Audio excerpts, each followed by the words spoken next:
A história da erva é muito mais antiga e complexa do que a maioria das pessoas imagina. Há registros de que a planta foi domesticada há cerca de 12 mil anos lá na Ásia Central, e desde então seu uso e valorização passaram por um processo cultural e científico global que impacta até hoje como cultivamos e preservamos a planta. No vídeo de hoje vamos mergulhar na história da origem dos bancos de semente de cannabis, um ponto crucial que garantiu a sobrevivência genética das variedades lendárias que a gente cultiva. Vamos falar de gente que viajou o mundo atrás das sementes, dos primeiros bancos da Holanda, da evolução genética até as tecnologias mais avançadas usadas hoje para preservar a planta. E ó, galera, para não ficar um conteúdo muito extenso, a gente vai falar especificamente sobre a origem dos bancos. E a gente pode trazer mais detalhes sobre a história de cada banco especificamente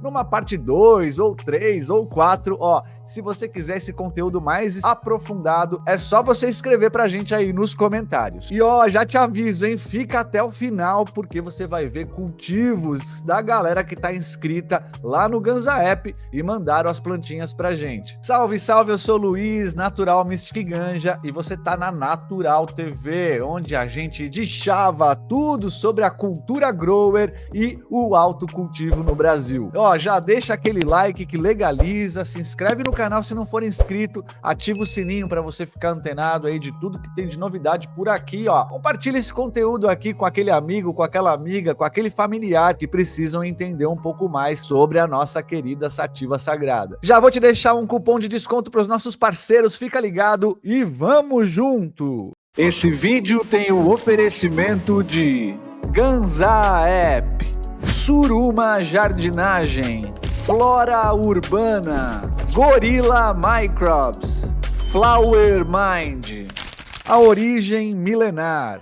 A cannabis foi domesticada na Ásia Central e, no começo, era usada principalmente para produzir fibras, óleo e alimentos. Depois, sua valorização cresceu por conta das propriedades medicinais e psicoativas, e isso em diversas culturas do mundo antigo. E aí, né, galera, essa trajetória já nos mostra o quanto essa planta é importante não só biologicamente, mas também culturalmente. E é por isso que hoje em dia existe essa urgência de fato, né, em preservar a sua diversidade genética. Porque as variedades originais, chamadas landraces, são a base da sobrevivência da planta no planeta. Esse movimento de preservação começou com o Instituto Vavilov, lá na Rússia, no começo do século XX. Eles foram pioneiros em criar bancos de semente para preservar a diversidade das plantas cultivadas. E é essa ideia que chega diretamente nos primeiros bancos de semente de cannabis, que começaram a surgir na Holanda lá no final do século XX, quando a cultura da planta estava crescendo junto com as mudanças sociais e legais. Holanda, o berço dos bancos de semente de cannabis. Nos anos 1970 e 1980, a Holanda virou o epicentro mundial da inovação genética da cannabis. E olha, galera, isso aí aconteceu porque houve a distinção oficial entre leves e pesadas. Isso aconteceu em 1972 e onde houve a criação dos famosos coffee shops lá em 1976. E o país então se tornou aquele lugar perfeito para os criadores, para os chamados breeders, que de vários cantos do mundo começaram a chegar por lá. As sementes landrace da Ásia, da África e da América começaram a circular ali, e muitos breeders, fugidos de países com leis mais rígidas, especialmente dos Estados Unidos, encontraram ali na Holanda a liberdade para continuar os seus testes e seus trabalhos. Esse ambiente gerou uma explosão de cruzamentos, experimentos e o nascimento dos primeiros bancos comerciais de sementes. Um personagem essencial dessa história é Neville Schoonmakers, que lá no início dos anos 1980 ele fundou a The Seed Bank of Holland, considerada o primeiro banco de sementes de cannabis comercial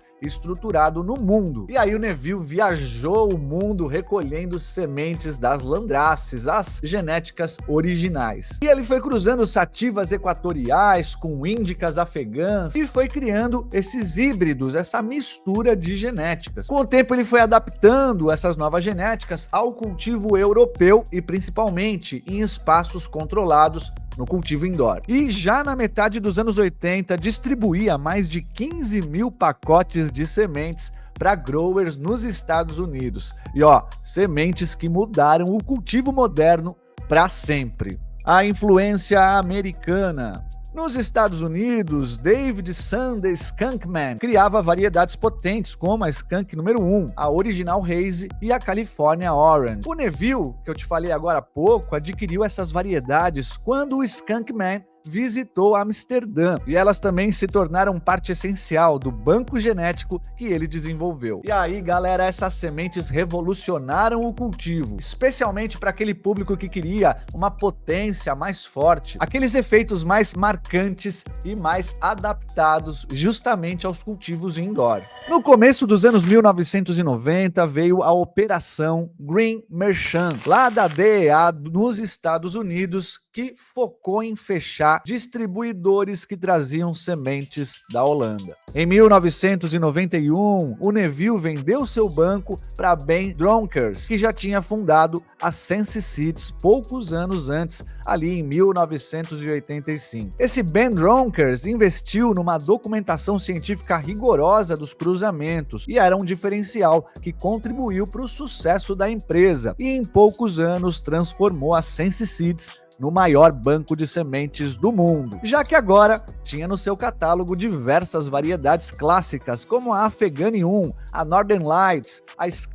número 1, dentre outras. Lembrando que os primeiros produtos de 1985 já focavam em genética mais estável, consistente e com efeito potente. E aí, essa galera foi a base para centenas de variedades modernas que a gente conhece. Mas olha, para Sense Seeds comprar o banco do Neville foi definitivamente um marco gigantesco. Não é à toa que até hoje eles são referência para outros bancos também. Tecnologia, rastreabilidade e o mercado global. Olha, galera, hoje em dia os bancos de sementes eles já utilizam tecnologias chamadas aí genômicas para garantir a qualidade, a estabilidade e a rastreabilidade. Algumas técnicas como o mapeamento de polimorfismos de nucleotídeo único, os microsatélites e variações no número de cópias funcionam como impressões digitais genéticas para cada variedade. Se quiser aprofundar, é só deixar escrito nos comentários. O importante é que essas técnicas elas certificavam uma pureza genética, garantiam uma uniformidade no cultivo, potência, um aroma e uma resistência a pragas, ou seja, uma estabilização daquela genética. Além disso, alguns processos de limpeza também,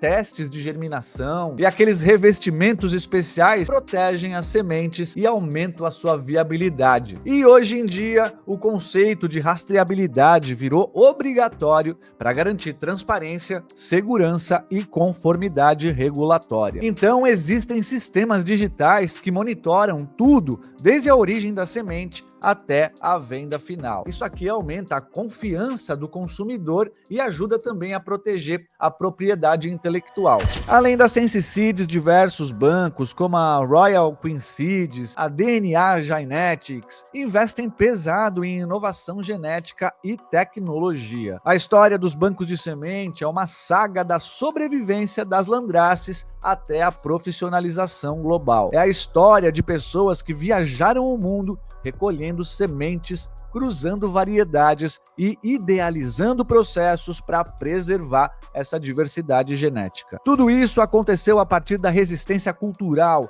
até a formação de um mercado global que alia paixão, ciência e tecnologia para garantir o futuro da planta. E a história dos bancos de semente mostra que a profissionalização sobre essa atividade é fundamental para garantir a qualidade e o procedimento correto. Então, ó, você que quer aprofundar e quem sabe entrar no mercado de trabalho canábico aqui no Brasil, e ó, tá para ser regulamentado, muita coisa tá para mudar, já tá acontecendo a onda, tá se formando. E se você quiser se aprofundar, se profissionalizar, vem, você precisa de um certificado e o nosso curso Cultivando o Seu Remédio vai te dar esse conhecimento de ponta a ponta, da semente até a extração de qualidade, tudo feito dentro de casa, com padrão, sabendo o que você está fazendo, com técnica para adquirir o melhor medicamento possível. Eu vou deixar o link aqui na descrição e você vai contar com um compilado de informações em vários módulos. A gente tem o módulo de hidroponia, o módulo de montagem de setup, inclusive o módulo medicinal e jurídico também tá lá pelo curso para você ficar antenado em tudo que você precisa saber. É isso aí, galera. Então, para fechar o vídeo, a gente vai reagir aqui a alguns cultivos que vocês mandaram pra gente aqui no Ganza App. A gente vai começar com a Jack Herer, lembra? A gente falou dos bancos de semente mais antigos e tradicionais. A Jack Herer é da Sense Seeds. Vamos dar uma olhadinha aqui na estrutura dela. Tá sendo levada no outdoor aqui pelo Medieval, ó, bem resinada, hein? Ele escreve aqui pra gente, ó, Jack Herer Airpot de 11 litros com 41 dias de floração.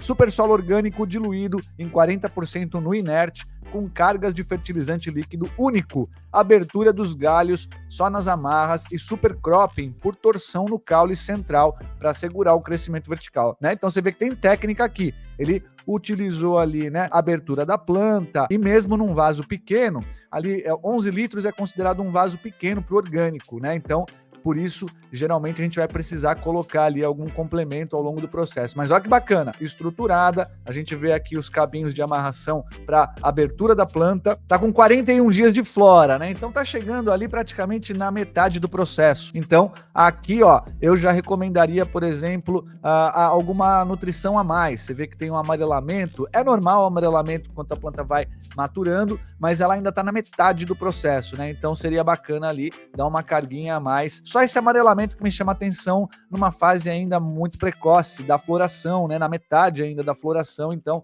eu colocaria ali algum complementozinho. Mas tá muito bonita essa Jack Herer, hein? Agora a gente vai para mais uma clássica, a Special Queen aqui, ó. Lembra? Ela é do banco de sementes da Royal Queen Seeds. Ela é conhecida aí por produzir essas genéticas bem estáveis, potentes e fáceis de cultivar aí, ó. Também a Amnésia Haze é um exemplo dela ali também. Vamos dar uma olhada, olha que planta bonita, né? É aqui do Growdzilla, não tem muita informação, né? Mas olha que bacana. Então, o Special Queen aí, ó, mais uma informação legal, traduzindo para o português, a rainha especial, muito especial essa rainha, né? E olha que bonita, folhagem muito bonita, a produção dos buds também, das inflorescências, né? Você vê que ele fez um bom trabalho ali, olha lá, essa coloração nessa fase aqui também, não dá para saber qual que é a fase, né? 7 semanas. 7 semanas aqui, então, de flora, já tá indo para a fase final, né? Então, você vê aqui que fechou toda a estrutura. Meu Deus, tá nevando, hein?